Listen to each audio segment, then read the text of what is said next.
గోవర్ధన పర్వతాన్ని తాకగానే హనుమంతుడి సగం శరీరం రాయిలా ఎందుకు మారిపోయింది? వాస్తవానికి రామసేతు నిర్మాణ సమయంలో వానర సైన్యానికి పెద్ద రాళ్లు అవసరమయ్యాయి. అప్పుడు హనుమంతుడు పర్వతాన్ని తీసుకురావడానికి వెళ్లాడు. దారిలో గోవర్ధన పర్వతాన్ని చూసి అక్కడ ఆగి దానిని తాకగానే ఆశ్చర్యకరంగా హనుమంతుడి సగం శరీరం రాయిగా మారిపోతుంది. అప్పుడు గోవర్ధనుడు కోపంతో హనుమంతుడితో, ఓ వానరా, నువ్వు నన్ను ఎలా తాకావు అని అడిగాడు.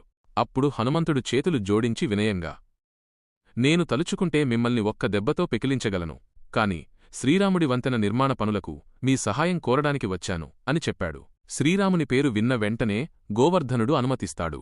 హనుమంతుడు గోవర్ధన పర్వతాన్ని చేతిలోకి తీసుకుని తిరిగి వస్తుండగా అతనికి ఒక వార్త అందుతుంది, వంతెన నిర్మాణం పూర్తయింది అని. అప్పుడు అతను గోవర్ధన పర్వతాన్ని మార్గమధ్యంలోనే ఉంచి వారికి విషయం చెప్పి క్షమాపణ చెబుతాడు. అప్పుడు గోవర్ధనుడు హనుమంతుడితో, ద్వాపరయుగంలో శ్రీరాముడు నన్ను కలవడానికి వస్తాడని మాట ఇస్తేనే ఈ షరతుమీద నిన్ను క్షమిస్తాను అని చెబుతాడు. ఆ మాటకు కట్టుబడే శ్రీకృష్ణుడు అవతారం ఎత్తి గోవర్ధన పర్వతాన్ని తన చేతుల్లోకి ఎత్తాడు. మీరు హనుమంతుడి నిజమైన భక్తులైతే మన ఛానల్కు సబ్స్క్రైబ్ చేసి కామెంట్ సెక్షన్లో జై బజరంగబలి అని వ్రాయండి.